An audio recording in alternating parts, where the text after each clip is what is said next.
Gets this one in the air to deep left center field. Back in the gap, Gurriel takes a look, and it's out of here! Juan Soto's first Citi Field home run as a Met. And he flies this one well to left center field. Back in the gap goes Thomas near the wall. It's out of here! Second of the day for Juan Soto. He's broken the dam and the water's flowing through. Juan Soto's first home run at Citi Field, 2 of them actually. That was what you just listened to here on 90.3 WMSC Upper Montclair. But then the Mets lost. So, there's good and the bad, Vincent. How are you doing today, Vincent? I am doing great, Anthony. Folks, you're listening to the Walkoff. You just listened to Juan Soto, and now you get to listen to possibly the greatest baseball show to ever touch the airways of 90.3 WMSC Upper Montclair. We have a big day for you today, but the first off is the amazing Juan Soto has finally looked like he broke out of his shell. Hit 2 home runs in the game against the Mets. And Anthony, as you said, they lost. Yeah, ironically. When he doesn't hit, we're winning. When he hits, we're losing. It's not always going to be that way, but, it's just funny how it works. Well, no one loves anything more than their hometown than Juan Soto. Hopefully now.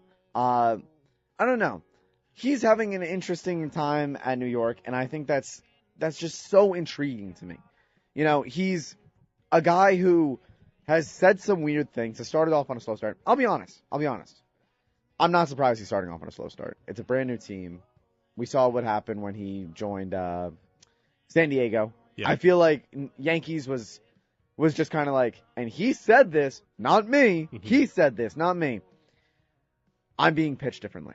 Right, no, he is. So I think that's big. But what do you think this does for the Mets? Because it feels like the only bad hitter in the Mets lineup has been Soto. And he hasn't even been hitting that atrociously. I don't know about the only bad hitter, but okay. He's definitely hurt the lineup before the last week. The last week, he's been hitting 320. So he's been doing a lot better. Before that, he's been around 240, 250, mid-200s, which for Juan Soto is obviously horrendous. So, yeah, he's far from our biggest problem. My biggest issue with the Mets right now is that they have no lefty in the bullpen. I think that's a much bigger issue than Juan Soto. I have no concern with Juan Soto. I think he'll be perfectly fine. He has come up in some big situations, though, with runners on, and he didn't produce. So, it's frustrating. If you catch me in the moment, I'm certainly not going to be this level-headed. But when you look at it now, I'd be a fool to sit here and say that, I'm really concerned about Juan Soto. At the end of the year, Juan Soto's going to put up some of the best numbers you're going to see in baseball. I feel totally confident in that. As long as he's healthy, knock on wood. So, yeah, the only thing that really worries me with the Mets is, number one, like I said, the lefty in the bullpen. Number two, getting more innings out of the starters, which they just called up. I don't know if you saw Blade Tidwell from the minors, who's one of their top pitching prospects. Is he a lefty? No, he's not a lefty, but he's going to pitch. Well, he's not coming out of the bullpen either. But, oh, okay. Who's he replacing? Well, no, we need a 6-man rotation because you got to remember Kodai Senga needs 6 days of rest. Kodai Senga needs 6 days of rest. Yes. Oh, my goodness. Oh, my goodness gracious. Well, wow. All right. But you want to know what? Senga's so good. I'm not even mad about that. Just a little shocked. But that's all. Keep on going, Anthony. I feel like I cut you off. No. Basically, with Senga, the deal is when there's not a day off for a while, which the Mets don't have a day off for a little while, he needs the 6-man. And we haven't had a day off in about week and a half now. So that's how it is. But I'm excited to see Tidwell. I'm excited to see also, I don't want to understate the starting rotation's been amazing. David Stearns' moves have all worked for the starting rotation. The bullpen, not so much. A.J. Minter might be out for the season with his lat strain if it requires surgery. Danny Young, who's a guy that isn't very good, but still was our lone lefty in the bullpen without Minter, might need Tommy John surgery. So we're kind of left with nothing here. And the only solution as of right now would probably be to get David Robertson, because David Robertson could get out lefties. Or for Dedno Nunez to come up from AAA and produce, which hasn't happened yet. So we're in a little bit of a pickle there, but I can't be too picky. They're playing well. I'm still happy with them. As a Met fan, I'm always waiting for the other shoe to drop, though, Vincent. You know that. You want to know? I have to say this, and you know me, Anthony. Right now, I'm wearing my Phillies hat. Yep. I have green pants on to represent the Eagles. My lanyard has the Phillies on it. The back of my computer has Allen Iverson on it. The list goes on and on and on and on and on and on and on and on and on for Philly. All right? But what I will say is, especially this year, and you had to see it coming. I feel like all Mets fans had to see it coming. But they are getting so much hate for no reason. The team is doing amazing. They're playing the best baseball we've seen. There's one thing that's concerning to me, but it's not their fault. I'm not going to be like, well, the Mets should be playing better competition. I don't care. I'm just saying, as of right now, they had one of the weaker schedules in baseball. I think it's like the 5th weakest schedule to date. We are in April right now. Well, I think May 2nd. Well, now we're in May. I made this joke earlier, and I got corrected. But it is May 2nd. Why do we care at all about what's going on with the Mets? Because they're the best team in baseball right now. If the Dodgers were doing this, nobody's going to be like, oh my goodness, they're doing this wrong and this wrong and this wrong and this wrong. Listen, guys, the Dodgers don't even have 20 wins yet. There is no way in God's green earth that, I would be insulting the Dodgers and saying that they're not playing up to their standards. The Mets are doing great. Are you at all worried, though, about the lack of competition, I would say? No, because, first of all, if for anybody that criticizes the Mets because they haven't faced any good teams, well, that they have faced good teams. I mean, they faced the Phillies, which I consider a good team. They faced the Diamondbacks, and the Diamondbacks won the series. They opened the season against the Astros, good team. Now, between that is a lot of bad teams. They had the A's in there, they had the Twins in there. I get that.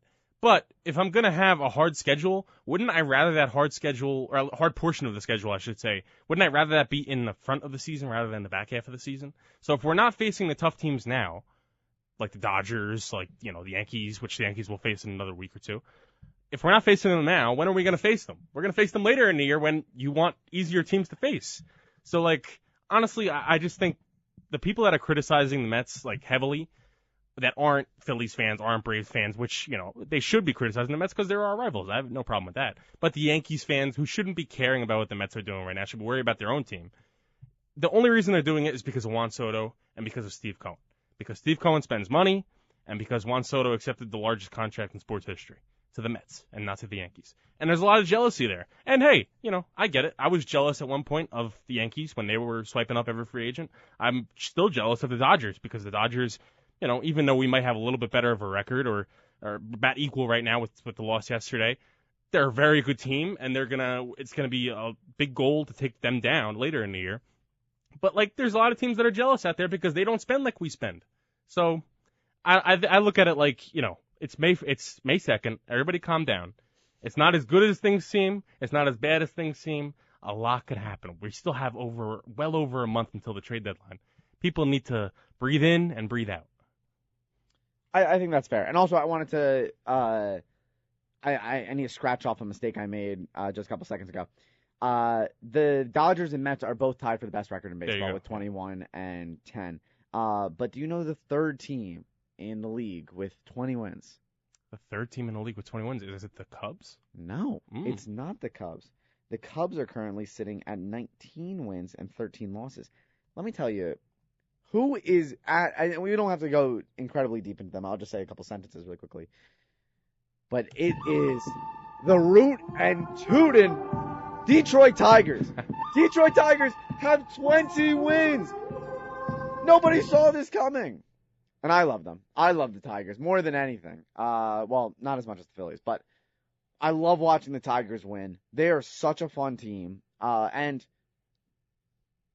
no offense to the Tigers on this one, but if the Tigers have 20 wins, I feel like that shows the lack of competition in the AL. Well, that too, yeah. There is no competition. It just looks like Yankees have 18 wins.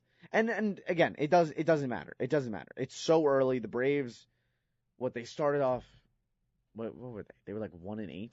Oh, they were 0-6, 0-7 to start. 0-7, I think it was. Right? They've got their first win the 8th game of the season. They're 2 games behind 500 right now. Yeah. No, they've been playing great. So it doesn't matter where you start. It's where you're at right now. And the Mets have, of course, gone on to show that. But for that, we'll go back on topic. And Anthony, so much still to talk about. I say we bring it on to our next discussion now. Let's do it. This is the big time talk about the computer's not working, so I can't even play music. That's so sad. So sad on our last show. But the big talk here is closers are being sent down to AAA. Alexis Diaz has been sent down to AAA now. He is the third of top closers to be sent down. David Bednar, sent down to AAA. Camilo Duvall, sent down to AAA. These three closers are being sent down to AAA to see if they can fix whatever is going on with them. Now, I'll say this. I don't really remember Diaz's season last year. Do you? I think he was okay. I mean, I'll have the numbers in front of me right now. 3.99 ERA. I mean, okay. I mean, he's far from what he was when he came up in 2022. Let's say that. And even in 2023, when he had a 3 ERA, he was solid. But he's never been able to recapture that 2022 magic. And that's a concern for the Reds, because if they're ever going to be competitive, especially this year, they need him. So, yeah, I mean, not great, but not terrible.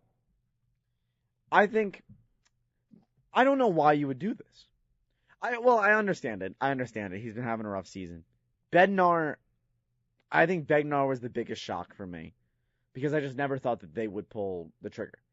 I thought he would just stay there. And what I mean by that is, if you are a Philadelphia Phillies fan like myself, and you are angry with their current closer situation, you lose Trevor Hoffman, you lose Carlos Estevez, and instead of going, now there was no competing for Tanner Scott once the Dodgers offered him something, and there was no competing for Kirby Yates for the exact same reason. But when you see names like those get taken off the board, and then you get Jordan Romano, yeah, and Jordan Romano is I cannot tell you what he is. I can only tell you what he isn't, and that's a good closer. It's awful to watch. Oh my god! Like, I'll put on the game every once in a while, and it's been awful. And I know, yesterday the Phillies lost 4-2 in a Taiwan Walker start where he only allowed 2 runs. That's good.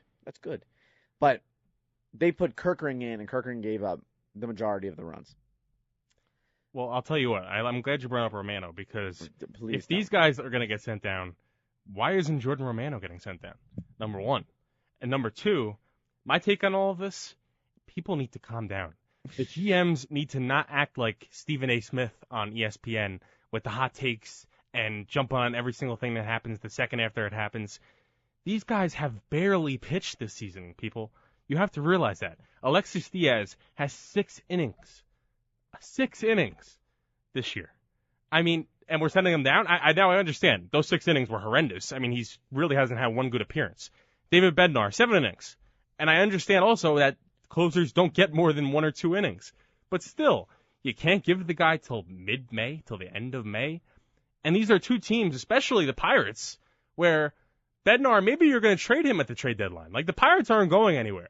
So maybe let him come out of his shell, pitch well, and maybe, just maybe, you get something for him. Because, what are you winning this year if you're the Pittsburgh Pirates? For the Reds, okay, you can make an argument that they'll get a wild card. I understand that. The Pirates are not getting a wild card. Why are you not letting this guy stay out there, fix his issues? Now, maybe they'll argue, hey, him going to the minors, that's his way of fixing the issue. Maybe they're right. But I'd rather see more than 7 innings.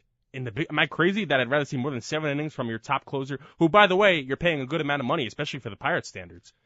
You're not going to give him more than 7 innings before you send him down when he could be a potential huge trade piece? To me, that's a small reason why the Pirates have just never been able to figure it out. The Pirates solely, and it's all smart. It's most small market teams. They solely depend on, homegrown talent to build up their structure, and it's a problem because you only see spending in the big teams. But. I mean, Bednar had a bad year last year. I remember there was 3 games in a row he gave up walk-offs. Could not get a save for the life of him. And I like Bednar. I really do. And I was really, into him at 2 years ago. But it just seems like he's just lost his stuff. And for Romano, to say the least, they need to send him down or they need to release him. This can't keep on going on because he has a 12 ERA. He's a 12 ERA. Well, let me ask you this: if especially if they release him, who replaces him? Alvarado or Strom. Then you weaken your middle to late innings. No, of course. And, it's a trade-off. You either, finally have someone who can pitch in the ninth, or you can have someone that doesn't know how to pitch at all and just throw him in there whenever you want in a 2-run game, and then he gives up 5 runs. That's great. The other day, the Phillies were winning by, 6 against the Marlins, and Jordan Romano gave up 5 runs before being pulled, and then Jose Alvarado had to come into the business, and he shut the game out within 2 pitches. So, I mean, for me, it's whatever you want. I don't really mind. For the Pirates' perspective, I would say, they're 12-20 right now. Their biggest highlight is O'Neal Cruz. Are you going to win games? It looks like no. Are you going to be competitive? No. When will you be competitive? Probably when you let Kutch go. And it seems like the same with Bednar. For the Reds, though, the Reds I'm very high on. I like the Reds. I think they have a very good system. Anthony, it burns me to say this. Hunter Green's doing good. De La Cruz is looking awesome. Spencer Steer, low batting average, but has been doing really good. What are some other names on that team that I'm missing? I know I'm missing some. Gavin Lux. Lux is hitting 340 right now. Yeah, I mean, I don't know if that's going to hold up, but good for them. I don't know, but he said in an interview the other day, he said, my swing doesn't even feel right now. It feels off. And he's hitting 340. Keep it off. I was like, all right, then just keep it that way. But don't change it. He's getting so many. I feel like people were like, they need him to perform, and if he doesn't, then it's not going to work. It's not going to work. And while that is true, he has so much less pressure on him because he's not competing for a spot in the lineup. He doesn't have to compete for a spot in the lineup. The fact that he was a Dodger it helps him in his own right because he can do whatever he wants now. It's fine. He's playing left field for them. He plays second base sometimes. Ellie's playing short. It does not matter. It does not matter. And I'm glad you brought up Ellie because they're doing all this with Ellie not even going to his potential, I think. Correct me if I'm wrong. He's hitting 274 right now. I think he could be a 300 hitter easily, especially with his speed, with his bat speed. He's so young. He's only 23 years old. I really think he's going to be either 290, 300 hitter for his career as long as he stays healthy. And, much like the argument, I'm not comparing him to Juan Soto, but I'm making a little bit of a comparison here. Much like the argument could be made for the Mets where Soto hasn't fully gone in and they're still playing so well. Ellie De La Cruz has not played to his full potential. Even he's playing well. I'm not saying he's doing bad. He's been good, but he could be the player that drives that team, much like Soto did for the Nationals in 2019, 2020, 2021 before he left. He could be that guy, yet they're 2 games behind the Cubs, who are also one of the hottest teams in baseball right now. And also, by the way, the NL Central is one of the most wide-open divisions in the sport. The Brewers are at 500. The St. Louis Cardinals, I don't think they're going to compete. I mean, could be wrong, but I don't think they're going to compete. And we just went over the Pirates. So the division, not only wild card spot, but the division is wide open for the taking. And the Reds are definitely, I don't want to call it a dark horse team because people have been talking about them, but kind of a dark horse team because they're not, when you talk about the good teams in baseball, you might mention the Cubs, you don't really mention the Reds. And the Reds could be one of these first few teams that, we've been talking over the past few years about teams that do a rebuild the right way. This could be one of those teams that actually did this rebuild the right way. And that's always a good thing to see. You don't purchase $500 million worth of players in an offseason to make a team. You actually build the team the right way. That's a cool way to go about it.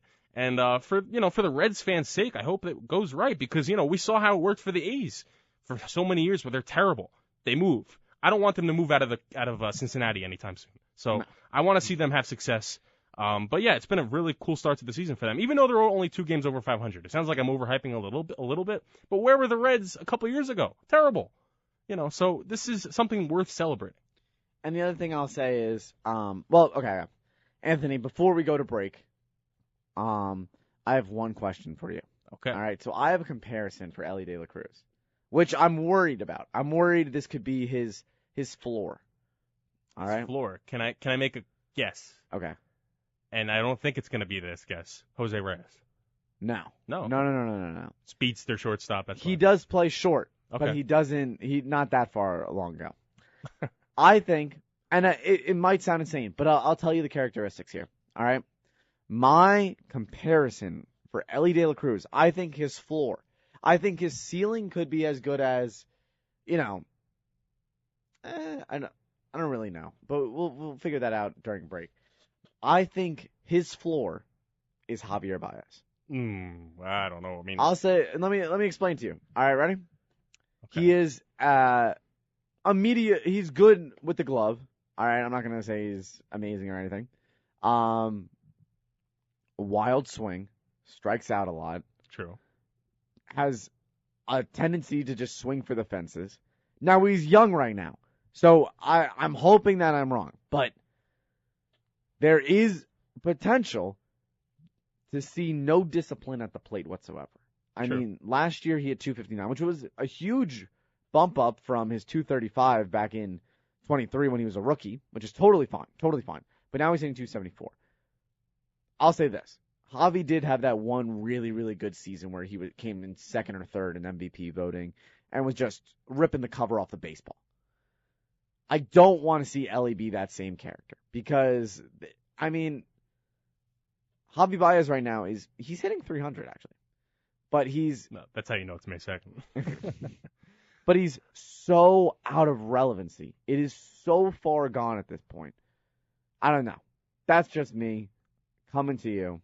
And if you want to give your take on it, come on over, tell us your take.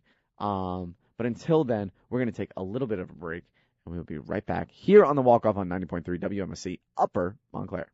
And welcome back, everyone, to 90.3 WMSC Upper Montclair. Folks, we still have so much we have to talk about. And what we are talking about, we're talking more baseball here on the Walkoff on 90.3 WMSC Upper Montclair. I'm Vincent Picone, your host. And for one last time, I'm joined with Anthony Walsh. Well, not actually one last time. We'll be doing this next year. For the semester. But we'll be last time in studio for a little while.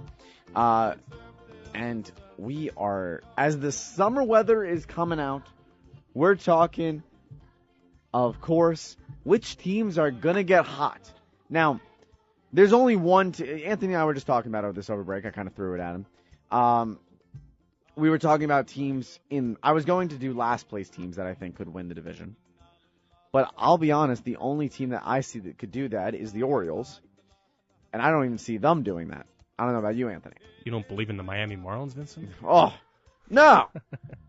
I also don't believe in the Los Angeles Angels after Mike Trout went down. Yeah, that would have been a rough one. That would have been a rough one, yeah. Yes. But, Anthony, what we'll be doing today is we're going to go quickly through the third place teams in each division. Okay. And what we'll be doing is we're going to say, A, will they make the playoffs? Or B, can they win the division? And what's promising about them going into the beautiful, beautiful summer, which I cannot wait for, my friend. Are we ready? I'm ready. All right, so I say let's start with our home base. We're going to start in the NL East. Mets have the lead right now. Phillies are in second place. And the Atlanta Braves are in third place. 2 games behind 500. They're currently 6 games back. And I'm not going to say they've been doing bad because they've been actually doing pretty good. They're 7-3 in their last 10. What do we think? Well, here's where I'm going to eat my words if I'm wrong come October. I don't think they're winning the division. I think they're a wild card team. And then from then on, hey, anything can happen. I'm not going to pretend to predict the playoffs in May. That would be silly. But from where I look at now, do they have the talent to win the division? Of course they do. I'm not denying that. Injuries. It always comes back to that. And it's unfortunate because I'd like to see the Braves at full potential play the Mets and Phillies at full potential, and they all have it out, and whatever the best team wins. That's what I want to see. I'm not just being selfish because I'm a Mets fan. But I don't know if you saw, about a week or two ago, Spencer Strider hurt his hamstring playing catch. That's how fragile the players we're dealing with here. Yeah. Unfortunately, I'd like to see Spencer Strider have a whole year where he's healthy and pitching great, and then the Mets beat him when he's pitching great. That would be the way to win. But the guy can't stay on the field. Like, if you're getting hurt playing catch when you're just coming back, that doesn't mean he can't stay healthy. I mean, he's capable. He's young. But, like, what faith should I have in that? I'll say this. They've dealt with their injuries. They're still dealing with injuries. I mean, Strider, Acuna, Sean Murphy, Michael Harris hasn't been performing to his standard. There's a lot of names out there that just haven't been doing great. All right? And that's why, I'll be honest with you, Anthony, in a competitive NL, I think it's going to bite them. I think it's going to really bite them. I don't even see them making the playoffs. Really? Because the Padres look like they've upgraded really, really well. And the same with the Diamondbacks. So I see, for the wild card, I see one NL East team getting in there and two NL West teams getting in there. That's my guess. That's my guess. So who's the one NL East team? Who's the... Something tells me it's not the Mets. Yeah. Or maybe it is. I don't know. No, it'll probably be the Fighting. So the Mets and the Braves are missing. That's a hot take. No. That's not what I'm saying. I'm saying that the three wild card teams this year will be one from the East. Oh, so who's going to win a division then in the NL East? I think if they can continue this level right now, which I don't think they will, I think they'll hit a cold streak. All teams do. That we saw it from the Phillies last year. It was just bad. But the Phillies just don't look like they have it this year. They just don't. Wow. I love them, and I love watching them, but it's just like the spark is gone since 23. But for the NL West, I think the Reds can even fight for a spot there. I think the Diamondbacks and Padres have a huge chance. All right, we're going to move on to our next division now. The Milwaukee Brewers currently sitting at 500 flat. They're 4-6 in their last 10. To say the least, they're behind the Cincinnati Reds and Chicago Cubs. They've had some good moments this year, clearly. They've had some bad moments this year, also very clearly. What do we think of the Brewers? Do we think they can beat the Cubs or the Reds? I mean, it's certainly possible. When you talk about the National League Central, pretty much everybody except for the Cardinals and the Pirates, you could give me a fair argument for why they could win the division. I don't think they're going to, though. I think this is the Cubs' year. I think the Cubs had a really solid offseason. I think it's paying off for them. I think they're an example of a team that doesn't spend a ton, but spends enough to remain relevant. The question is there going to be a wild card team for this division? I don't think so. The National League is that good, where if, say, the Cubs win the division, all right, well, what's the Reds' record going to be? What's the Brewers' record going to be in comparison to the Phillies, the Padres, the Braves? Are any of those teams actually going to have better records than those three teams? I don't think so. I love the Brewers. I like the Brewers. But I think this division is going to be all mushed and mangled by the end of the year. I see the Reds coming out of it. I think the Cubs are going to hit a plateau. They're not going to be able to get out of it for a little while. I think right now, yeah, Kyle Tucker's amazing, and he's going to stay amazing. Anthony, what did I tell you? Top 3 in MVP voting. No, it's going to happen. You might be right. But my guess is that they are just going to kind of stay where they're at right now, which is fine, which is totally fine. So, yeah, I do think the Reds continue to be amazing. I want to see Nick Lodolo be amazing. Brady Singer's been really good for them. And on top of that, Hunter Green's been good, which I hate to say, Anthony, I don't see the Brewers making the playoffs because how competitive this league is in the NL. But I do see the Reds and Cubs making it. Now, which one of them wins the division? I think it's really a toss-up. I think it's going to be the Reds, but we'll see. We will see. All right, Anthony. Our next team, sitting behind the Dodgers and the Padres, the 19-13 San Francisco Giants. They're right now on a 3-game losing streak, and they're 5-5 in their last 10. Do they make the playoffs, and do they finally give any run for anybody's money? I have to give a quick shout-out to Thomas Gaffney Jr., who has just left campus for the last time this year. I'm sorry, Anthony, I know. Are you looking something up right now? No, I'm good. Oh, okay, yeah. I have to give a shout-out to Thomas Gaffney Jr., who just left this campus for the last time this year. I miss you, bud. I miss you. I don't know if you're listening, but I just wanted to say I miss you. The room's gonna be so empty. It's just me and Nuss, and it's such a big apartment. All right, Dodgers, Padres. Will the Giants make it? In this division, I don't think so. This division is just too tough.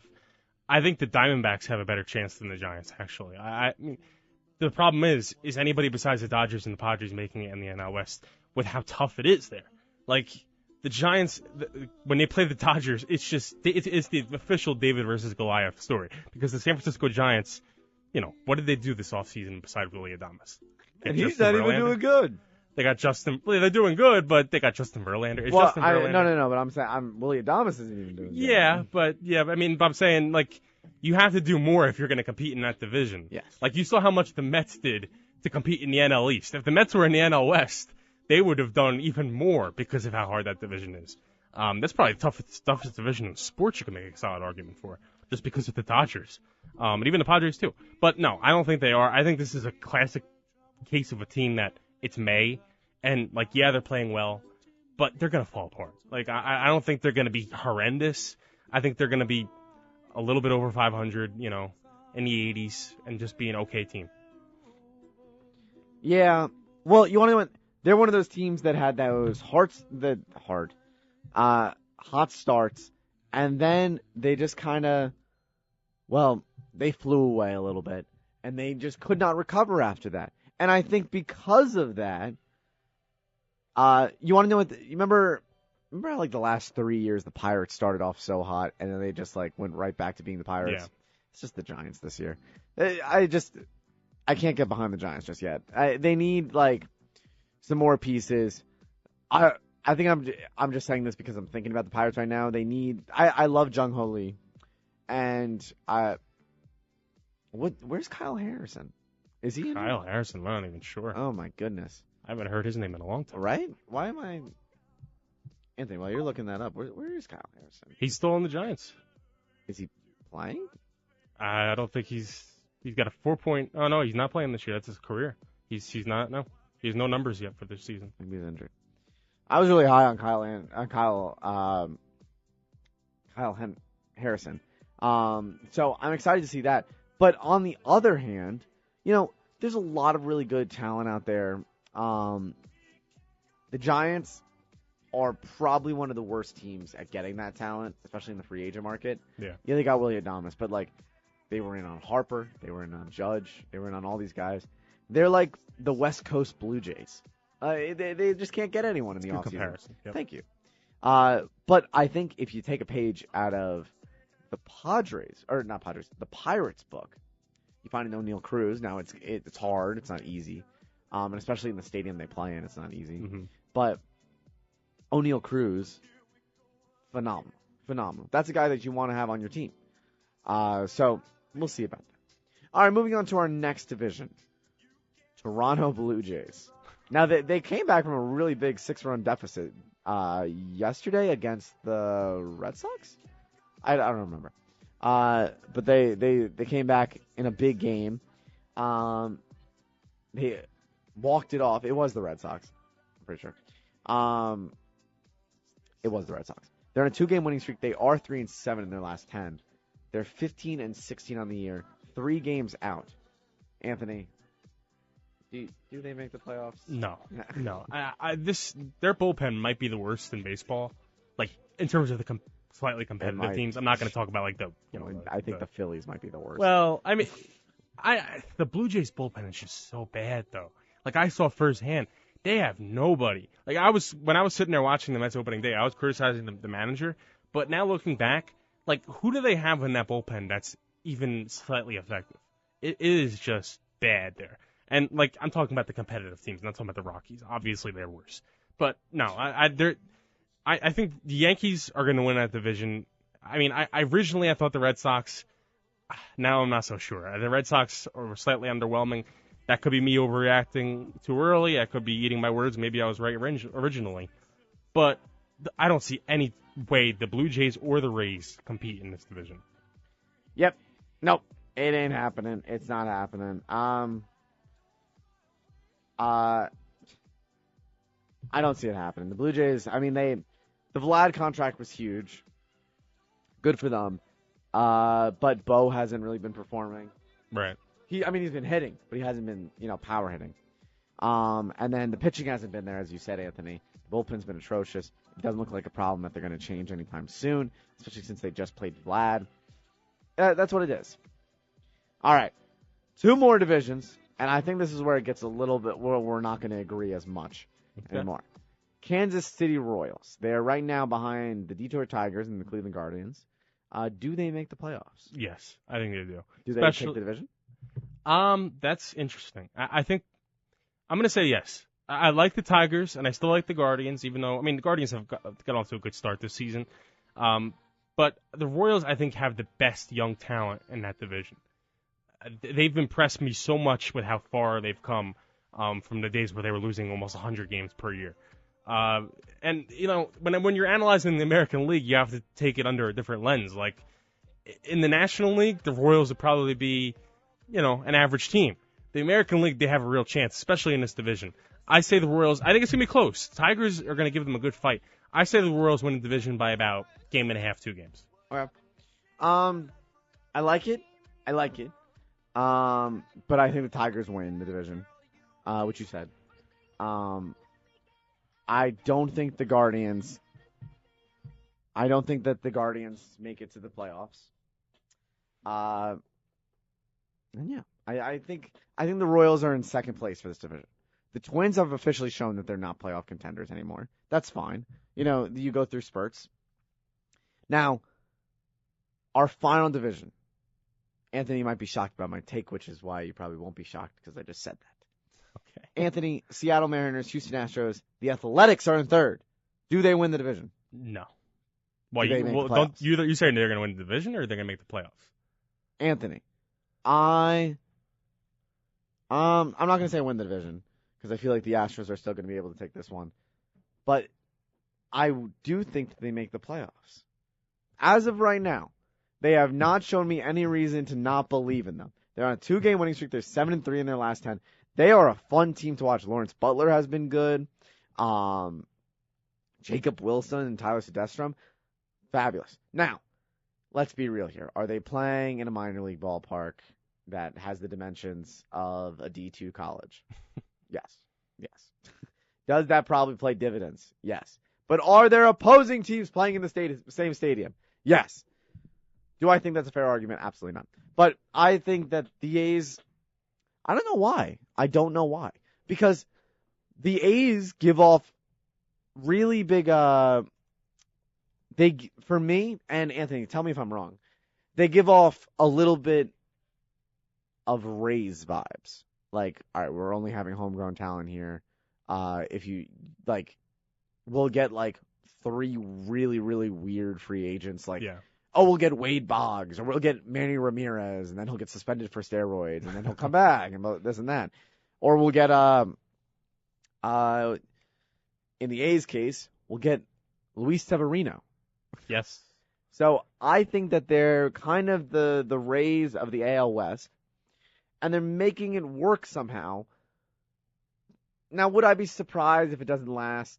No, I really wouldn't be surprised, because it's just something that, it happens. It's not great. But yeah.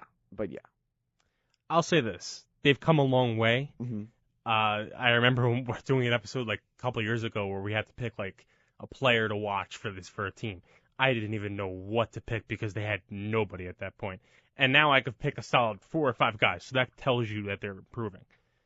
The problem is the pitching staff. Not only is it lackluster, they're also, the cards are stacked against them because of, as you mentioned, they're playing in a AA stadium. So I think as the weather gets warmer, even though they're in California and it's warm now, but as the weather gets warmer and those balls fly out of that ballpark, it's going to be increasingly hard, not only for Luis Severino, but for the rest of that rotation, which has Jeffrey Springs, J.P. Sears, not exactly A-plus arms. Jeffrey Springs was good 3 years ago. Well, he was good before he needed Tommy John surgery. Well, yeah, but my my point is that, like, this could be one of these. I'm not saying they're not going to be competitive. I think they'll be around 500.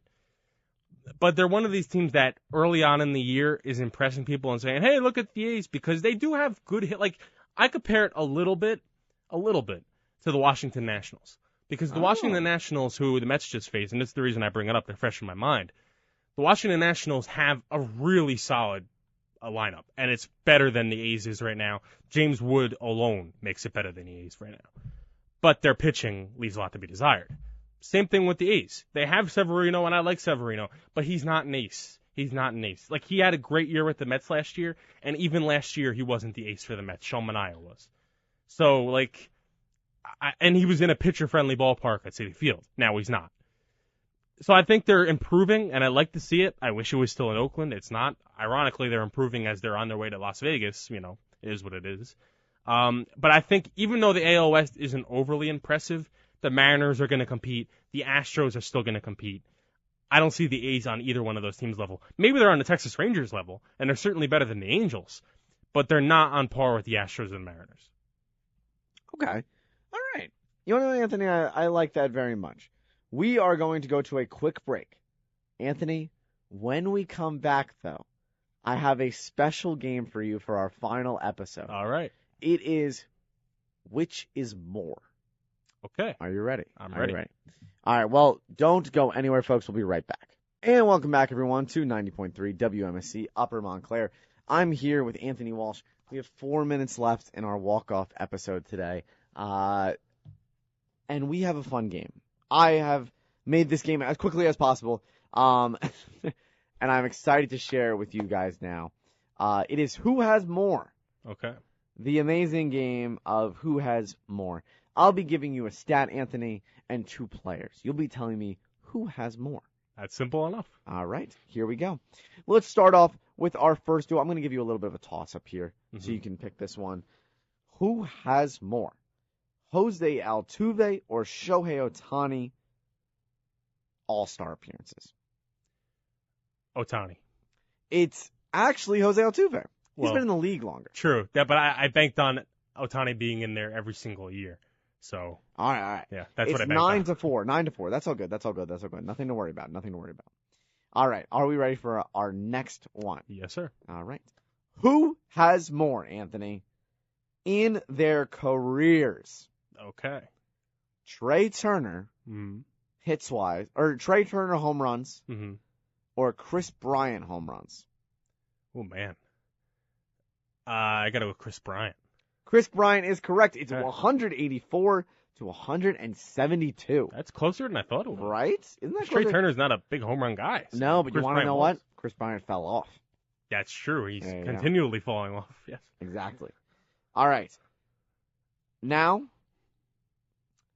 who has a better career batting average? Fernando Tatis or Shohei Ohtani? Oh, man. Better career. I'll go Tatis because that seems like the answer you'd want me to say, because Ohtani's the obvious answer. I'm going to go Tatis. I'm going to go anti what I'm thinking. There you go, Anthony. 283 to 282. Wow. Isn't that insane? 1 point. Right there. All right. Our next one. Anthony, we're going to be going back into the yearbooks a little bit here. Okay. All right. I like it. Who has more home runs? Ellie De La Cruz in the 2023 season or Ricky Henderson in the 1989 season when he was 30 years old? All right. Well, I was just looking at Ellie De La Cruz's page a little while ago. He had a good amount of home runs. Ricky Henderson, 89, you said? In 89. I'm going to go Ricky. Okay. It is not Ricky. It's another close one. It's 13 to 12. Man, wow. Okay. All right. I have our next stat. Are we ready? I'm ready. In their rookie seasons. And I'll tell you them. This is going to be really fun. Who had more home runs? 2 Hall of Famers here. Okay. Todd Helton in the 1997 season. Okay. Or Adrian Beltre the next year in the 1998 season? Who had more home runs in their rookie year? Oh, Beltre had a lot of homers. I got to go Beltre. Beltre is correct. Yes.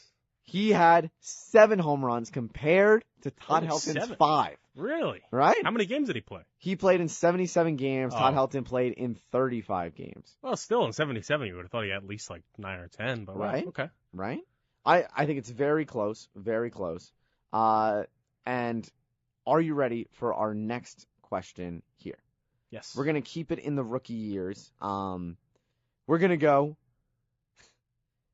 who had more games started? Okay. Dennis Eckersley in the 1975 rookie season for man. him, Okay. or Zach Greinke in 2004, his rookie season? I gotta go Eckersley. The 70s, they were starting every game. Anthony, I'm wrong. please don't hate me. Oh man. I have tricked you. They both started 24 games that year. I should have said that. All right, we're gonna go just a little bit over because I think we're having a fun time here. I'm not gonna go too much over because Vincent does have to give an Italian presentation today for a very, very important Italian class that I'm so excited about. All right, Anthony, are we ready? I'm ready. In their rookie seasons, we're going to stay in the same lane. Who started more games? Games started, not games pitched. The 1964 Phil Niekro. Oh my God. Or the 1986 Greg Maddux. I gotta go Phil because, like I said, you got to think about the generation. Even though in the 80s they pitched a lot, the 60s they really pitched a lot. So I'm banking on Phil. Anthony? Is it equal again? How could you, Vincent? Phil Niekro started 0 games. Oh my goodness. 0 games. Maybe rookie season isn't the way to go. Oh no, oh no, oh no. All right, we're going to go one more here. And we're going to go, let's see. All right. 1 second. I'm looking for something and people are texting me. Andrelton. All right. Oh my goodness. Why is it not coming up? There we go. All right. Are we ready? I'm ready. Our last one of the semester. Who has more? In their rookie seasons, 1978 Ozzie Smith home runs or 2012 Andrelton Simmons home runs? Ozzie Smith. It's got to be Ozzie. Andrelton Simmons is the answer man. with 3. Well, folks, we have had such a fun time with you this year on the Walkoff, and we are so happy that you came and joined us every year, every week, mostly. We had a fun time with you. We hope you had a fun time with us. And, folks, don't worry because we'll be still talking about baseball all summer together. One way or another, you can find us on Spotify if you'd like. But for the end of that, thank you for joining us here on the Walkoff. I've been Vincent Picone. He's been Anthony Walsh. We'll see you next time.